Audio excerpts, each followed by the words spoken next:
اللهم إني أسألك علما نافعا.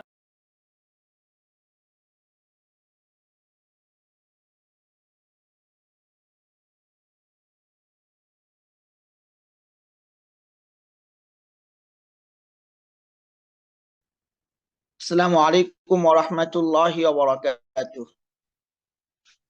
আলহামদুলিল্লাহি রাব্বিল আলামিন আর রহমানির রহিম মালিকি ইয়াউমিদ্দিন। والصلاة والسلام على رسوله الأمين وعلى آله وصحبه أجمعين ومن تبعهم بإحسان إلى يوم الدين. أما بعد، فأعوذ بالله من الشيطان الرجيم. بسم الله الرحمن الرحيم. هل ينظرون إلا أن تأتيهم الملائكة أو يأتي ربك أو يأتي بعض آيات ربك يوم يأتي بعض آيات ربك لا ينفع نفسا إيمانها لم تكن آمنت من قبل أو كسبت ينتظرون إن الذين فرقوا دينهم وغلس منهم في شيء إنما أمرهم إلى الله ثم ينبئهم بما كانوا يفعلون من جاء بالحسنة فله عشر أمثالها ومن جاء بالسيئة فلا يجزى إلا مثلها وهم لا يظلمون قل إنني هداني ربي إلى صراط مستقيم دينا قيما ملة إبراهيم حنيفا وما كان من المشركين قل إن صلاتي ونسكي ومحياي ومماتي لله رب العالمين। আল্লাহ সুবহানাহু ওয়া তাআলার বিশেষ মেহেরবানি, ইলমান নাফিআর সৌজন্যে কুরআন মাজিদ পড়ি জেনে বুঝে শিরোনামে 210তম দিনের মতো কুরআন মাজিদের হালাকায় আল্লাহ রাব্বুল আলামিন আমাদেরকে অংশগ্রহণ করবার তৌফিক দিয়েছেন। আমরা আল্লাহ সুবহানাহু ওয়া তাআলার শুকরিয়া আদায় করছি, আলহামদুলিল্লাহ। আজ আমরা ইনশাআল্লাহ সূরা আনআমের 158 নম্বর আয়াত থেকে তিলাওয়াত করব। ইতিপূর্বে আল্লাহ রাব্বুল আলামিন বলেছেন, যেটা আমরা গত সপ্তাহে আলোচনা করেছি, যে আল্লাহ সুবহানাহু ওয়া তাআলা ঈমানের কথা বললেন এবং বললেন যে তোমাদেরকে কিতাব দিয়েছি যেমন পূর্ববর্তীদেরকে দিয়েছি। হ্যাঁ, তোমরা যেন এই কথা বলতে না পারো যদি আমাদের কাছে একটা কিতাব আসতো তাহলে আমরা ঈমান আনতাম, তাদের চেয়ে অধিক হেদায়েত প্রাপ্ত হয়ে যেতাম। তো তোমাদের কাছে তোমাদের রবের পক্ষ থেকে ফাকাদ জাআকুম বায়িনাতুম মির রাব্বিকুম, সুস্পষ্ট নির্দেশিকা, সুস্পষ্ট প্রমাণ তো এসে গেছে।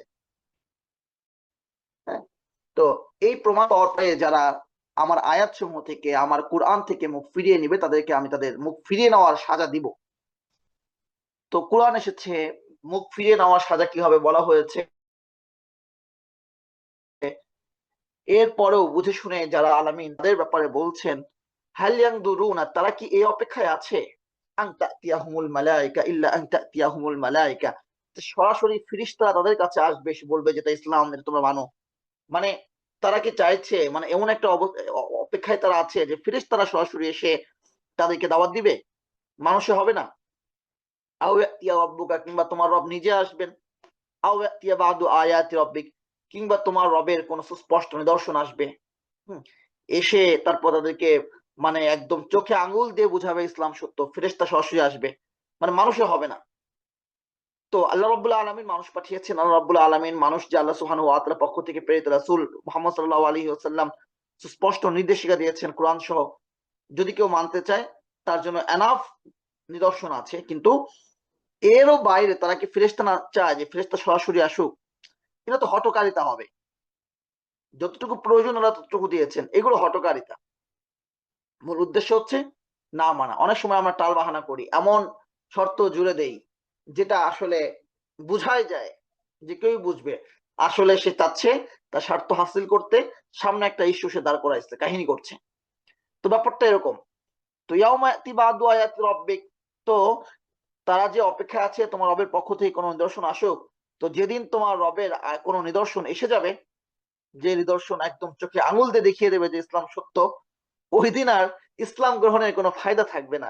লা ইয়ানফাউ নাফসান ঈমানুহা, সেদিন কোন ব্যক্তির ঈমান কাউকে উপকৃত করবে না। লাম তাকুন আমানাত মিন ক্বাবলু, যে ব্যক্তি ইতিপূর্বে ঈমান আনে নাই। আও কাসাবাত ফি ঈমানিহা খায়রা, কিংবা যে তার ঈমান এনে বিশ্বাস অনুযায়ী কোনো কল্যাণ কাজ যে করে নাই। তো এটা প্রমাণ করে যে বিশ্বাসের অবশ্যই দাবি আছে, যেটা বাস্তবায়ন করা একজন মুমিনের ইমানের দায়িত্ব। তো আল্লাহ কি বলছেন, যেদিন কোন নিদর্শন এসে যাবে যার অপেক্ষায় তারা আছে, সেদিন কোন ব্যক্তিকে তার ইমান উপকার করবে না যদি সে পূর্বে ইমান না এনে থাকে, কিংবা সে তার ইমানের মধ্যে কোনো কল্যাণকর কাজ না করে থাকে। কুলিং তাদির, আল্লাহ রাব্বুল আলামিন বলছেন, তো যদি তোমরা অপেক্ষায় থাকো তো অপেক্ষায় থাকো। ইন্না মুনতাদিরুন, আল্লাহ তাআলা রাসূল সাল্লাল্লাহু আলাইহি ওয়াসাল্লামকে বলছেন, কুল তুমি বলো তোমরা অপেক্ষা করো, আমরাও অপেক্ষায় আছি, দেখা যাবে। এরপর আল্লাহ রাব্বুল আলামিন বলছেন, ইন্নাল্লাযীনা ফাররাকু দীনাহুম ওয়া কানু শিয়আ লাস্তা মিনহুম ফি শাই, নিশ্চয় যারা তাদের দ্বীনকে বিভক্ত করেছে এবং তারা নিজেরা দলে দলে বিভক্ত হয়েছে, তুমি তাদের মধ্য থেকে মোটেই নও। অর্থাৎ তাদের সাথে তোমার কোনো সম্পর্ক নাই, তুমি তাদের দলভুক্ত নও, তারা তোমার দলভুক্ত নয়, যারা তাদের দ্বীনকে বিক্ষিপ্ত করেছে এবং নিজেরা দলে দলে বিভক্ত হয়েছে। দ্বীনকে বিক্ষিপ্ত করা, বিচ্ছিন্ন করা। একদল বলছে ইন্না নাসারা, আমরা নাসারা। একদল বলছে আমরা ইয়াহুদ, হ্যাঁ আমরা ইয়াহুদ, নিজেদেরকে ইয়াহুদি বলছে। একদল নিজেদেরকে নাসারা বলছে। এরা যেমন আল্লাহ সুবহানাহু ওয়া তাআলার একক দ্বীনকে বিভক্ত করে ফেললো, ওটা তোমার দ্বীন, এটা আমার দ্বীন, তোমার নবী ঈসা, আমার নবী মুসা। আল্লাহ রাব্বুল আলামিন তো একই দিন দিয়ে পাঠিয়েছেন, সেই যেই দিন দিয়ে মুসা আলাইহিস সালামকে পাঠিয়েছেন, সেই দিন দিয়ে ঈসা আলাইহিস সালামকে পাঠিয়েছেন। দিন এক, শরিয়া এক, কিছু বিধানে ভিন্নতা আছে যেটা আল্লাহ রাব্বুল আলামিন পূর্বে নাজিল করেছেন, এমন কিছু বিধানকে রহিত করেছেন, নতুন কিছু বিধান আল্লাহ রাব্বুল আলামিন নাজিল করেছেন, এটা হয়েছে। কিন্তু দিন এক, এই দিনকে যারা বিভক্ত করে ফেলেছে, আল্লাহ সুবহানাহু ওয়া তাআলা কুরআন মাজিদে এ ব্যাপারে অনেকগুলো আয়াত নিয়ে এসেছেন যে দিন যে এক, দিন বিচ্ছিন্ন কোনো দিন না।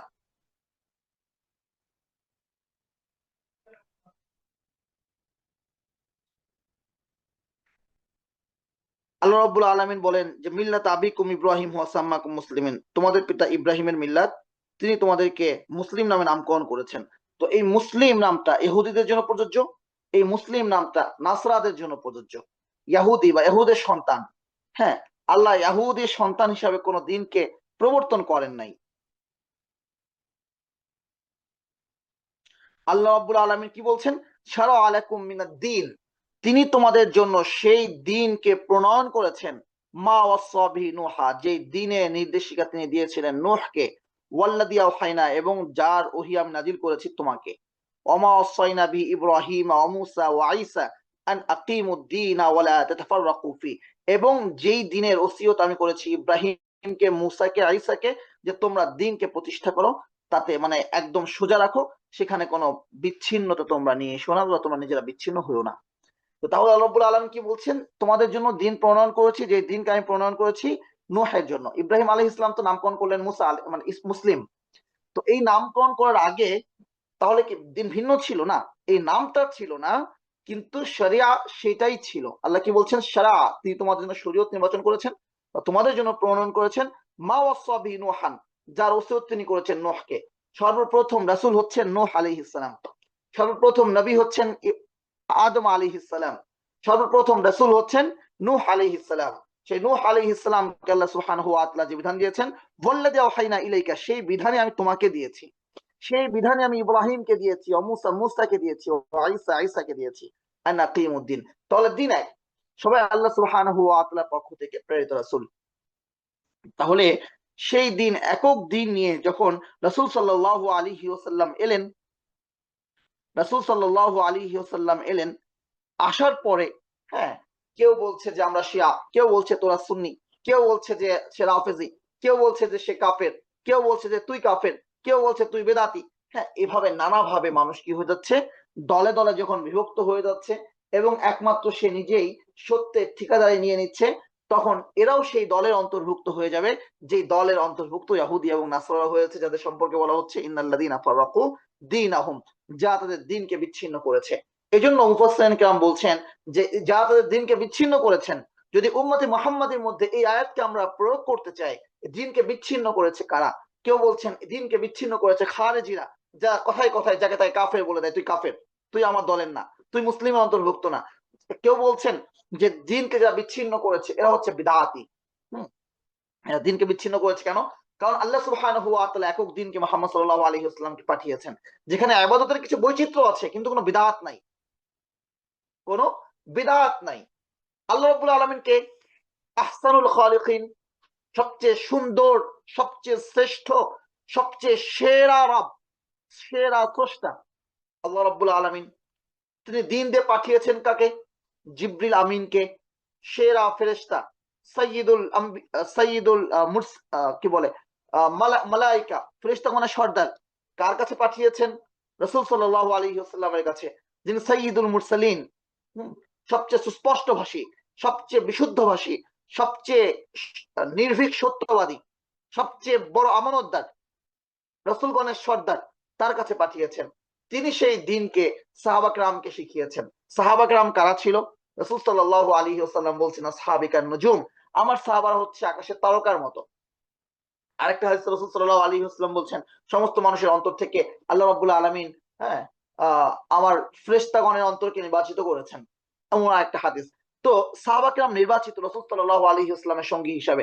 যেভাবে নির্বাচিত রাসূল সাল্লাল্লাহু আলাইহি ওয়াসাল্লাম মক্কায় আসবেন সেই স্থানটা, যেভাবে নির্বাচিত রাসূল সাল্লাল্লাহু আলাইহি ওয়াসাল্লাম মক্কা থেকে মদিনায় যাবেন সেই স্থানটা, সবই নির্বাচিত, কোনটাই কাকতালীয় নয়। যে রাসূল সাল্লাল্লাহু আলাইহি ওয়াসাল্লাম, আমরা যেমন জন্মগ্রহণ করি যে আল্লাহ লিখে রেখেছেন বাংলাদেশে তাই বাংলাদেশে, আল্লাহ লিখে রেখেছেন মক্কায় তাই মানে আমেরিকায় তাই আমেরিকায়, রাসূল সাল্লাল্লাহু আলাইহি ওয়াসাল্লামের জন্মটা এমন ছিল না। সেজন্যই রাসূল সাল্লাল্লাহু আলাইহি ওয়াসাল্লাম যেখানে জন্মগ্রহণ করবেন সেই জায়গাকে ক্ষেত্র প্রস্তুত করার ব্যাপার ছিল। সর্বপ্রথম ঘর নির্মাণ হয়েছে সেই মক্কায়। ইন্না আউওয়ালা বাইতিন উদিআ লিন-নাস লাল্লাযী বিবাক্কা, সেই ঘর হচ্ছে সর্বপ্রথম যে ঘর মানুষের কল্যাণের জন্য স্থাপন করা হয়েছে, যেটা বাক্কায় অবস্থিত, মানে মক্কায় অবস্থিত। হ্যাঁ, সেই ঘর যখন সেখানে বসবাসের কোনো উপযুক্ততা থাকলো না, কোনো ঘর রইলো না, আল্লাহ রাব্বুল আলামিন ইব্রাহিম আলাইহিস সালামকে পাঠালেন। ইব্রাহিম আলাইহিস সালাম তার কোলের সন্তান, দুধের সন্তান ঈসা আলাইহিস সালামকে নিয়ে এবং তার প্রিয় স্ত্রী হাজার আলাইহিস সালামকে নিয়ে সে মক্কায় আসলেন। যখন মক্কায় কোনো গাছপালা নাই, কোনো পানি নাই, কোনো খাদ্য নাই, কোনো কিছু নাই, আল্লাহ রাব্বুল আলামিন সেখানে তাদেরকে রাখলেন এবং সেখানে জমজম সৃষ্টি করলেন। কিভাবে সৃষ্টি করলেন? বিস্ময়কর ভাবে। এইভাবে কখনো পানি তৈরি হয়? হ্যাঁ, চারদিকে বালু, চারদিকে মরুভূমি, চারদিকে পাহাড়, পাথুরে পাহাড়, পানির কোনো সম্ভাবনা নাই। সেখানে আল্লাহ রাব্বুল আলামিন হুট করেই সেখান থেকে পানি উৎপাদন করলেন। হঠাৎ করে আল্লাহ রাব্বুল আলামিন পানি সৃষ্টি করলেন, হ্যাঁ, বসবাসে উপযুক্ত করলেন। সেখানে জনপদ গড়ে উঠলো। সেখানে ইব্রাহিম আলাইহিস সালাম আবার কাবা নির্মাণ করলেন। নির্মাণ করে আবার দোয়াও করছেন, রব্বানা ওয়াবআস ফীহিম রাসূলাম মিনহুম, তাদের মাঝে একজন রাসূল প্রেরণ করেন। মনে হয় যে এই কাবা এমনি এমনি এখানে রাসূল সাল্লাল্লাহু আলাইহি ওয়াসাল্লাম আসছেন, এটা কাকতালীয় না, এটা নির্বাচন করেছেন, জায়গা নির্বাচন করেছেন। রাসূল সাল্লাল্লাহু আলাইহি ওয়াসাল্লাম মক্কা থেকে তায়েফে যেতে চেয়েছেন, যেতে পেরেছেন, পারেন নাই। তায়েফে না গিয়ে আবিসিনিয়া সাহাবা কেরামকে পাঠিয়েছেন, সেখানে হয় নাই। এরপর আল্লাহ রাসূল সাল্লাল্লাহু আলাইহি ওয়াসাল্লাম সর্বশেষ কোথায় গেলেন? মদিনায় গেলেন। এটা কি মনে হয় কাকতালীয়? না, এটাও নির্বাচিত। ইহুদীদের তিনটা গোত্র, বনু আউস, বনু কায়নুকা, বনু নাজির, বনু কুরাইজা, তিনটা গোত্র কেন মদিনায় ছিল? তারা জানতো যে সেই মুহাম্মদ, সেই নবী এমন জায়গায় আসবেন, সেই প্রতিষ্ঠিত নবী, যার নামে তারা যুদ্ধের সময় আল্লাহ সুবহানাহু ওয়া তাআলার কাছে সাহায্য চাইতো, হে আল্লাহ, সর্বশেষ নবীর ওসিলায় তুমি আমাদেরকে বিজয় দান করো। হ্যাঁ, যাকে তারা চিনতো তাদের সন্তানের মতো করে, আল্লাযিনা আতাইনাহুমুল কিতাবা ইয়ারিফুনাহু কামা ইয়ারিফুনা আবনাহুম। সেই ইহুদিরা জানতো যে মুহাম্মদ সাল্লাল্লাহু আলাইহি ওয়াসাল্লামের আবির্ভাব কোথায় হবে। তিনি তো মক্কায় জন্মগ্রহণ করেছেন, তিনি তো মক্কায় উদিত হয়েছেন, কিন্তু এই সূর্য সিরাজাম মুনীরা, ইন্না আরসালনাকা বাশীরাও ওয়া নাযীরা ওয়া দাঈয়ান ইলাল্লাহি বিইذনিহি ওয়া সিরাজাম মুনীরা। আল্লাহ সুবহানাহু ওয়া তাআলা রাসূল সাল্লাল্লাহু আলাইহি ওয়াসাল্লামকে সূর্যের মতো করে আলো প্রদানকারী সূর্য হিসেবে প্রেরণ করেছেন পৃথিবীতে। এই সূর্যের উদয় তো হয়েছে মক্কায়, কিন্তু পৃথিবীতে ছড়িয়ে পড়েছে এবং আলো ছড়াতে শুরু করেছে দ্বীপ প্রহরের রোদের মতো করে। কোথায়? মদিনা থেকে। জানতেন ইহুদীরা, তাই তারা সেই জায়গাটাকে বেছে নিয়েছেন। তারা মদিনার ছিল না, তারা ইয়াসরিবের ছিল না, তারা এখানে বসবাস শুরু করেছে। হ্যাঁ, এবং সেই পথ ধরেই, সেই সিমটম গুলো ধরেই এবং সেই লক্ষণগুলো দেখেই সালমান আল ফারসি, তিনি স্বাধীনতা থেকে দাসত্ব গ্রহণ করে ইয়াসরিবে এসে পৌঁছেছেন, যে এখানে মুহাম্মদ সাল্লাল্লাহু আলাইহি ওয়াসাল্লাম আসবেন। তো মক্কা যদি নির্বাচিত হয়, মদিনা যদি নির্বাচিত হয়, রাসূল সাল্লাল্লাহু আলাইহি ওয়াসাল্লামের সাহাবা কেরাম তারা কি নির্বাচিত না? রাসূল সাল্লাল্লাহু আলাইহি ওয়াসাল্লাম সহিহ হাদিসে বলছেন, আমার সাহাবা কেরামকে আল্লাহ রাব্বুল আলামিন সমস্ত মানুষের অন্তর থেকে বাছাই করলেন, তাদেরকে আমার সাহাবী বানালেন। সমস্ত মানুষের অন্তর থেকে আমাকে বাছাই করলেন, আমাকে নবী, সর্বশেষ শ্রেষ্ঠ নবী বানালেন। এবং এরপরে যারা আছে, নবীগণের পরে যারা আছেন, তাদের মধ্য থেকে আমার সাহাবা کرامকে আল্লাহ রাব্বুল আলামিন বাছাই করেছেন, তাদেরকে সাহাবী করেছেন। আসহাবি আল্লাহ আল্লাহ ফি আসহাবি, আল্লাহ আল্লাহ ফি আসহাবি, আল্লাহ আল্লাহ ফি আসহাবি। রাসূল সাল্লাল্লাহু আলাইহি ওয়াসাল্লাম বলছেন, আমার সাহাবা کرامের ব্যাপারে সাবধান, আমার সাহাবা کرامের ব্যাপারে সাবধান। লা তাত্তাখিযুহুম গাওদাম মিন বাদি, আমার পরে, আমার মৃত্যুর পর আমার সাহাবা کرامকে তোমরা তোমাদের সমালোচনার বিষয়বস্তু বানায়ো না। সমালোচনা করার অনেক বিষয় আছে। আমি অবাক হয়ে যাই মাঝে মধ্যে, আল্লাহ রাব্বুল আলামিন, আমি অবাক হয়ে যাই। আল্লামা মওদুদী রাহমাতুল্লাহি আলাইহি কত কাজই না করেছেন, কি চমৎকার চমৎকার কাজ করেছেন। আল্লাহ রাব্বুল আলামিন তাকে যে লিখনের শক্তি দিয়েছিলেন, যখন এই উপমহাদেশে, সারা বিশ্বে যখন মানে সমাজতন্ত্রের একটা জয় জয়কার, যখন কমিউনিজমের একটা জয় জয়কার, হ্যাঁ, যখন সেকুলারিজমের একটা জয় জয়কার, যখন গণতন্ত্র মানে মুসলিম বিশ্বের দ্বারে দ্বারে করা নাড়ছে, ঠিক সেই সময় আল্লাহ রাব্বুল আলামিন আল্লামা মওদুদী রাহমাতুল্লাহি আলাইহিকে যে লিখনী শক্তি দিয়েছিলেন, যে কলমের ধার দিয়েছিলেন, তিনি যেভাবে লেখালেখি করেছেন, মাশাআল্লাহ, অসাধারণ খিদমত। কে আছে এমন যা তার এই খিদমতকে স্বীকার করে নেবে না? কিন্তু এরপরেই আফসোস, এরপরেই অনুতপ্ততা, এরপরে আমাদেরকে মানে একরাশ হতাশা ঘিরে ধরে, যখন তিনি সাহাবা কেরামের সমালোচনা শুরু করলেন, যখন তিনি মুলুকিয়াত মানে খিলাফত ওর মুলুকিয়াত গ্রন্থ রচনা করলেন। হ্যাঁ, কত বিষয় তো আছে। সাহাবা কেরাম তো আমাদের সমালোচনার ব্যাপার না। আহলুস সুন্নাত ওয়াল জামাআতের অন্যতম একটা আকীদা হচ্ছে সাহাবা কেরামের কোনো সমালোচনা করা যাবে না, কোনো সমালোচনা করা যাবে না। তারা ভুল করেছেন, তাদের ভুলকে আল্লাহ সুবহানাহু ওয়া তাআলার কাছে ন্যস্ত করতে হবে।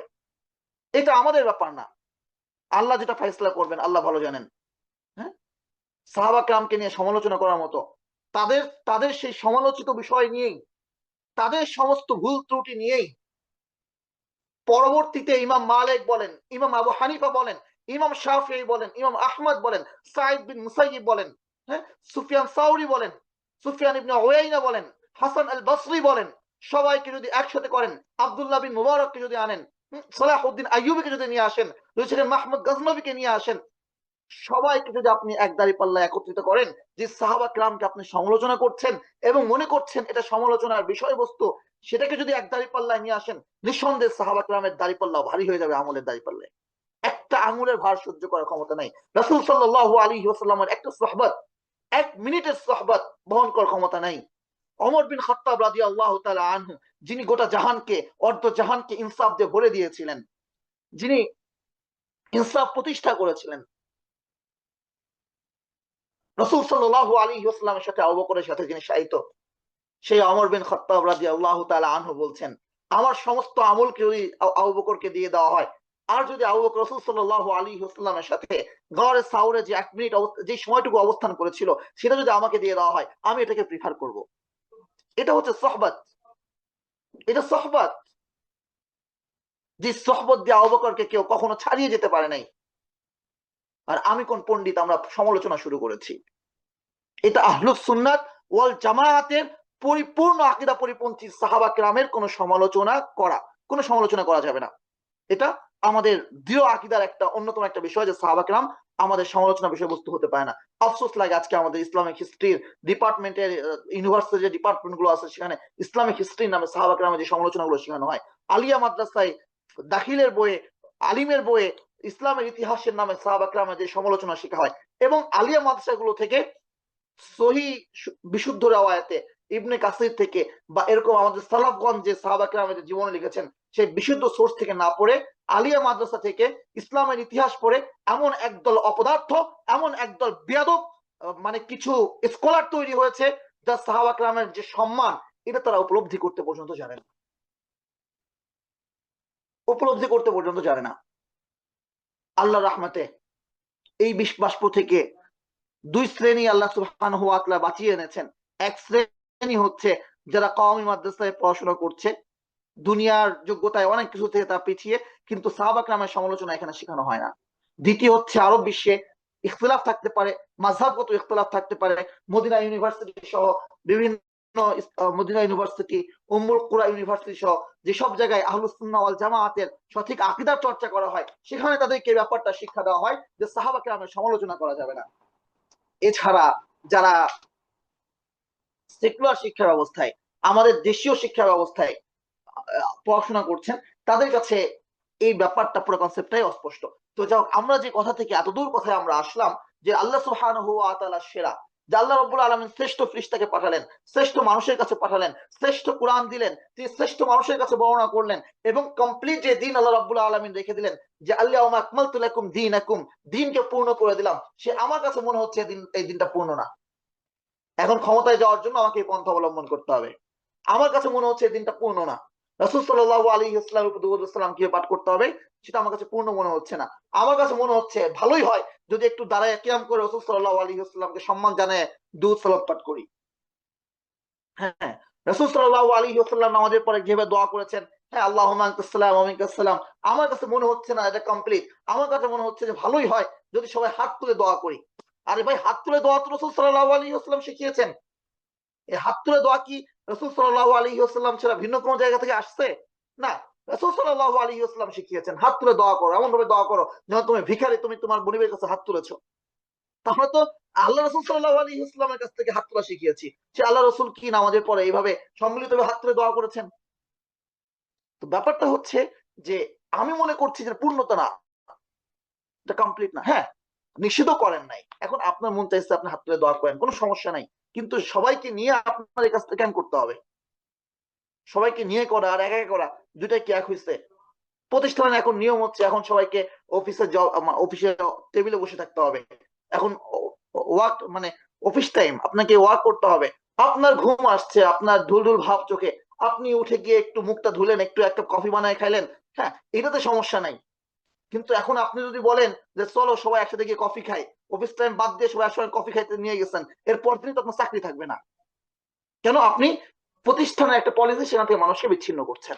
তো এটা হচ্ছে বিদআত। ইসলাম এক, সিরাতুল মুস্তাকিম এক, মানহাজ এক।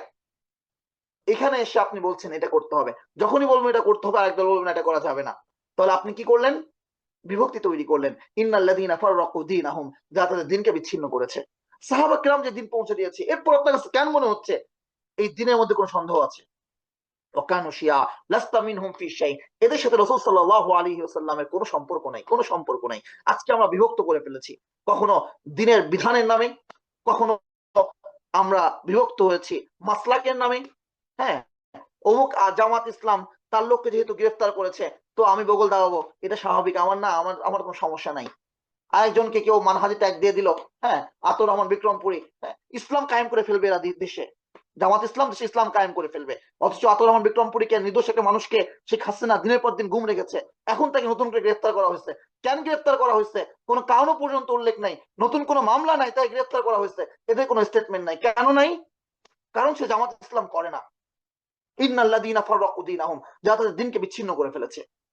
দেখো, একটা দুটো উদাহরণ না, কতগুলো উদাহরণ লাগবে। কখন আমরা বিচ্ছিন্ন করেছে? হ্যাঁ, জাতীয়তাবাদের নামে, বর্ডারের নামে। আচ্ছা কে? ও আচ্ছা, কলিম সিদ্দিকী সাহেব গ্রেফতার, উনি কে? ইন্ডিয়ার। তো আমাকে এটা নিয়ে কথা বলতে হবে না, এটা ইন্ডিয়ার ব্যাপার। কলিম সিদ্দিকী সেই মানুষ যিনি ইসলামের দাওয়াত দিয়েছেন, ইসলামের পথে দাওয়াত দেওয়ার কারণে তিনি গ্রেফতার হয়েছেন, জালিমের কারাগারে এখনো বন্দী ইন্ডিয়াতে। আপনি কেন কথা বলবেন না? আপনি কেন কথা বলবেন না? সে কওমি, এজন্য কথা বলবেন না? আপনি কেন কথা বলবেন না? সে ইন্ডিয়ান, এজন্য কথা বলবেন না?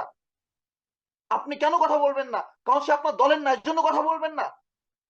লক্ষ লক্ষ হিন্দু তার কাছে ইসলাম গ্রহণ করেছে। ডক্টর জাকির নাইক হাফেজাহুল্লাহকে ইন্ডিয়া থেকে বের করে দেওয়া হয়েছে, তাকে বের হয়ে যেতে বাধ্য করা হয়েছে। তিনি মাজলুম, আপনি তার পক্ষে কথা বলবেন না কারণ তিনি সালাফি, এজন্য। আপনি তার পক্ষে কথা বলবেন না কারণ তিনি কওমিতে পড়ে না, এজন্য। আপনার পক্ষে আপনি তার পক্ষে কথা বলবেন না কেন? কারণ সে ডাক্তার হয়ে কেন দিনের কাজ করবে, এজন্য। কাজী ইব্রাহিম সাহেব গ্রেপ্তার থাকলেন, আপনি কথা বলবেন না কারণ সে সালাফি, এজন্য। তো এটা হচ্ছে কিছু উদাহরণ যে আমরা বর্ডারের নামে, কখনো মাসলাকের নামে, কখনো মাযহাবের নামে, কখনো দলের নামে, বিভিন্ন নাম দিয়ে আমরা নিজেদেরকে বিভক্ত করে ফেলেছি। যে যেখান থেকে যেভাবে বিভক্ত করে ফেলেছি, আমাদের সকলের জন্য এই হুঁশিয়ারি, লাস্তা মিনহুম ফি শাই, হে নবী আপনি তাদের সাথে কোনো সম্পর্ক আপনার নাই, আপনি তাদের অন্তর্ভুক্ত না, তারা আপনার অন্তর্ভুক্ত না। ইন্নামা আমরুহু মিনাল্লাহ, তাদের পুরো ব্যাপারটা আল্লাহ সুবহানাহু ওয়া তাআলার কাছে সুপর্দ। সুম্মা ইউনাব্বিউহুম, তিনি তাদেরকে সংবাদ দিবেন বিমা কানু ইয়াফআলুন, তাদের কৃতকর্ম সম্পর্কে।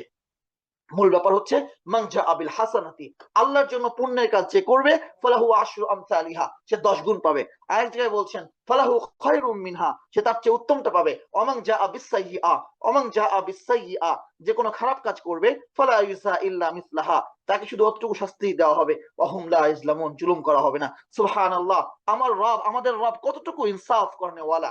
পাপ কাজ করলে পাপ কাজ করলে শুধু অতটুকুই সাজা দিবেন। সুবহানাল্লাহ, আমাদের রব কত দয়ালু, যে একটা পুণ্যের কাজ করলে 10 গুণ নাকি বাড়ায় দেবেন। এরপরেও একটা পুণ্যের কাজ করছি 10 গুণ নাকি বেড়ে যাচ্ছে। একটা পুণ্যের কাজ করছি কখনো 700 গুণ বেড়ে যাচ্ছে। একটা পুণ্যের কাজ করছি, এক রাত আমল করছি 1000 মাস আমল করার সওয়াব পাচ্ছি লাইলাতুল কদরে। হ্যাঁ, বাইতুল্লাহ গিয়ে একটা সাজদা দিচ্ছি, অন্য জায়গায় 1 লাখ রাকাত সালাত আদায় করার সওয়াব পাচ্ছি। মানে একটা আমল লাখ লাখ গুণ বৃদ্ধি পাচ্ছে। একটা আমল একদিন এক রাতের আমল 1000 মাস আমলের সওয়াব সমান হয়ে যাচ্ছে। তারপরে একটা সাধারণ আমল 10 গুণ বৃদ্ধি পাচ্ছে, কখনো 700 গুণ বৃদ্ধি পাচ্ছে। আল্লাহ নেকির কাজ এত বাড়ায় দিচ্ছেন। হতভাগা সেই ব্যক্তি, আমাদের মতো হতভাগা সেই ব্যক্তি। আল্লাহ আমাদেরকে সেই হতভাগাদের অন্তর্ভুক্ত না করুন। এইভাবে নেকির আমল বাড়ায় দেওয়ার পরেও আমল নামায় দেখা গেল আমাদের পাপের পাল্লা ভারী। নাউজুবিল্লাহ, আল্লাহ আমাদেরকে এমন হতভাগা, এমন পরাকুপাল না বানান। আল্লাহ আমাদেরকে হেফাজত করুন। ওমান জাআ বিসাইয়্যাতি ফালা ইউসা ইল্লা মিসলাহা ওয়া হুম লা ইউযলামুন, যে ব্যক্তি কোনো পাপ কাজ নিয়ে আসবে তাকে শুধুমাত্র তার পাপের সাজা দেওয়া হবে, তাদের উপর কোনো জুলুম করা হবে না। কত ইনসাফ করনে ওয়ালা আমাদের রব। কুল ইন্নানি হাদানি রাব্বি ইলা সিরাতিম মুস্তাকিম, তুমি বলে দাও নিশ্চয় আমার রব আমাকে সিরাতুল মুস্তাকিম দেখিয়েছেন। সিরাতুল মুস্তাকিম দেখিয়েছেন। সিরাতুল মুস্তাকিমকে যেন তেন কিছু ভেবো না। দিনান কিয়ামান, এটা হানিফা, এটা ইব্রাহিমের দিন, যিনি হানিফ ছিলেন, আল্লাহ রাব্বুল আলামিনের প্রতি একনিষ্ঠ ছিলেন। ওমা কানা মিনাল মুশরিকিন, তিনি মুশরিক ছিলেন না। তো সেই ইব্রাহিম আলাইহিস ইসলামের পথ অনুসরণ করে বলো ইন্না সলাতি ওয়া নুসুকি, নিশ্চয় আমার সালাত, অনুসুকি নিশ্চয় আমার কুরবানি, অমাহইয়ায়া নিশ্চয় আমার জীবন, অমামাতি নিশ্চয় আমার মৃত্যু, লিল্লাহি রাব্বিল আলামিন, শুধুমাত্র বিশ্বজগতের রব আল্লাহ রাব্বুল আলামিনের জন্য। আফসোস, ইব্রাহিম আলাইহিস সালাম কি বলেছিলেন? ইন্নী ওয়াজ্জাহতু ওয়াজহিয়া লিল্লাযী ফাতারাস সামাওয়াতি ওয়াল আরদা হানিফা ওয়া মা আনা মিনাল মুশরিকিন, যে আমি আমার চেহারাকে ফিরালাম সেই মহান সত্তার দিকে যিনি আসমান ও জমিন সৃষ্টি করেছেন, আমি তার সাথে কোনো কিছুকে শিরিক করতে পারি না। তো সেই ইব্রাহিম আলাইহিস সালামের অনুসরণে আমরা কি বলবো? আমার সালাত, আমার কুরবানি, আমার জীবন, আমার মৃত্যু আল্লাহ রাব্বুল আলামিনের জন্য। আমরা কি বুকে হাত দিয়ে বলতে পারবো যে আমাদের এই জীবন আল্লাহর জন্য? আমরা কি বুকে হাত দিয়ে বলতে পারবো? কুল, তুমি বলো যে আমার সালাত, আমার নামাজ যেমন আল্লাহর জন্য, আল্লাহর জন্যই পড়ি, দুনিয়ার কোনো স্বার্থের জন্য আমি পড়ি নাই নামাজ। আমার কুরবানি আল্লাহর জন্য, গোশত খাওয়া থেকে শুরু করে কোনো কিছুর জন্য আমি করি না। আল্লাহ করতে বলছেন তাই করি। এক টুকরো মাংস পেলেও করবো, এক টুকরো মাংস না পেলেও করবো। হ্যাঁ, দেখা যায় যে গরুটা এবছর বড়, কেন? আমার মেহমান বেশি আসবে। গরু এবছর একাই কুরবানি করবো, কেন? এরপর আমার ছেলের বিয়ে। হ্যাঁ, অথচ অন্য সময় দেখা যায় যে 7 ভাগে ভাগ করে। তো আমার কুরবানি শুধুমাত্র আল্লাহর জন্য। আচ্ছা, কুরবানি না হয় আল্লাহর জন্য হইলো, আমার নামাজটা আল্লাহর জন্য হইলো, বুকে হাত দিয়ে কি বলতে পারবো আমার জীবনটা আল্লাহর জন্য? আমরা কি বলতে পারবো আমার জীবনটা আল্লাহর জন্য? জীবনটা কুরবান করে দিচ্ছি পরিবারের জন্য, জীবনটা কুরবান করে দিচ্ছি নিজের নিজের পেটের জন্য, জীবনটা কুরবান করে দিচ্ছি নিজের একটা ঘরের জন্য, জীবনটা কুরবান করে দিচ্ছি আত্মীয় স্বজনের জন্য, যেন আমার এই জীবনে খাওয়া দাওয়া, মানে একটা গরু ছাগল যেমনে খাওয়া দাওয়া করে, একটা গরু ছাগল যেমনে তার নিজের থাকা খাওয়া ছাড়া কোনো চিন্তা নাই, আমার অবস্থা তাই হয়েছে। আমি খরচ করি আমার নিজের ওমরার জন্য, আমি খরচ করি আমার নিজের হজের জন্য, আমি খরচ করি আমার নিজের ঘরের জন্য, আমি খরচ করি আমার নিজের পরিবারের জন্য, আমি পরিশ্রম করি এর জন্য। দিনের জন্য যে মেহনত করতে হবে আমি করি না। আমার সকালে একটা সময় বরাদ্দ নাই দিনের জন্য, আল্লাহর জন্য। আমার দুপুরে একটা সময় বরাদ্দ নাই এই দিনের জন্য। হ্যাঁ, অর্থ হিসেবে বরাদ্দ করছি না, শুধু নিজের পেছনে ছুটছি। অমাহিয়ায়, আমরা কি বুকে হাত দিয়ে বলতে পারি আমার জীবন আল্লাহর জন্য? অমামাতে, আমরা কি বলতে পারি আল্লাহর দিনের জন্য আমি মরতে প্রস্তুত আছি? এই কথা বলা যাবে না। হিকমতের দোহাই দিয়ে, সুবহানাল্লাহ, হিকমতের দোহাই দিয়ে কি করতে বাকি রাখছি? কুফরি পর্যন্ত হিকমতের দোহাই দিয়ে মানে আমরা শরবতের মতো করে গিলতেছি। গিলছি শরবত, মানে গিলছি কুফরি, গণতন্ত্র নামক কুফরি, ঠিক আছে, নানা ধরনের কুফরি গিলছি, কুফরি, কিন্তু ভাবটা এমন যেন সারাবাং তহুরা পান করতেছি। আল্লাহ আমাদেরকে হেফাজত করুন। লিল্লাহি রাব্বিল আলামিন, আমার জীবন, আমার মৃত্যু, আমার নামাজ, আমার কুরবানি, সমস্ত কিছু বিশ্ব জগতের রব আল্লাহ রাব্বুল আলামিনের জন্য। তো আমি মাঝে মধ্যে দেখেন না, কিছু গরু ছাগল বের হয় সমাজে, আল্লাহ হেফাজত করুক আমাদেরকে, গরু ছাগল বের হয়, মোটা তাজা করছে একটা গরুকে সাজাইছে, এরপর বলে যে এই গরুটা কুরবানি, এই গরুটা উপহার দেবে কারে? খালেদা জিয়ারে। ওই যে মানে লাস্ট কুরবানি তোমার একটা পাগল বের হয়েছিল, এর আগে ওই যে শেখ হাসিনাকে উপহার দেওয়ার মতো পাগলও আসছে কিন্তু। হ্যাঁ, এরপর এবার একটা পাগল আসছে, যে 300 ফিটে তারেক জিয়া যখন দেশে আসলো, যে পুরা শরীরে ওই কি বলে ধানের শীষের কাপড় পরছে, পুরো শরীরে ধানের শীষ লাগানো, যেরকম পাগল সবসময় থাকে। তো কেন? ওই ব্যক্তির দৃষ্টি আকর্ষণ করার জন্য। আমি আমার জীবনকে, আমি আমার মৃত্যুকে, আমি আমার নামাজকে, আমি আমার রোজাকে কার সামনে আমি উপস্থাপন করছি, কার সামনে উপহার দিচ্ছি? রব্বিল আলামিন, বিশ্বজগৎটা আল্লাহ, আল্লাহ রব্বুল আলামিনের জন্য। তো আমার মর্যাদা কতটুকু হবে? হ্যাঁ, মিডিয়া তাকে যতটুকু হাইলাইট করে, আমার কতটুকু হাইলাইট করা উচিত? হ্যাঁ, আমাকেও হাইলাইট করা হয়।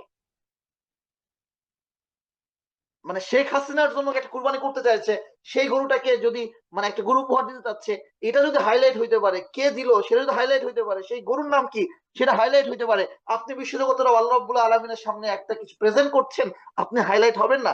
আপনি হাইলাইট হবেন। রাসূল সাল্লাল্লাহু আলাইহি ওয়াসাল্লাম বলছেন, কেউ যখন কোথাও বসে আল্লাহর আলোচনা করে, তখন এই মাজলিসটা আকাশে তারকার মতো করে জ্বলজ্বল করতে থাকে, হাইলাইটেড।